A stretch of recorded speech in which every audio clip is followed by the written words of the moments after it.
Magkikinamatis po tayo ng tambakol. Ingredients: sibuyas na sariwa, kamatis, sibuyas, bawang, sili, pechay po at mustasa. Yan, tulog po natin dyan ang sibuyas, bawang at kamatis. Nakulo na po, lagyan natin yan ng asin,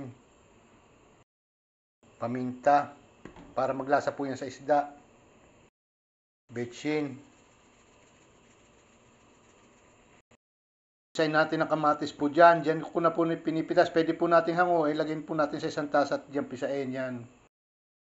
Bali po, napisa ko na yung mga kamatis. 2 minuto ihulog po natin ang isda. Yan, nakululog na po. Hilog natin ang tambakol. Yan po. Yan, bali po, nahulog ko ng tambakol. Atin pong pakukuluan. Yan po ay timplado na. Yan po.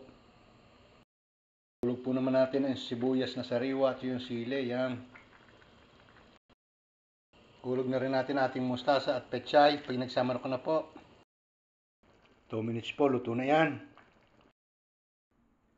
Hole, luto na po ang aking kinamatisang tambakol. Yan po, na may sausawan po yan. Sili pong manghang. Okay, thank you po for watching. Bye-bye!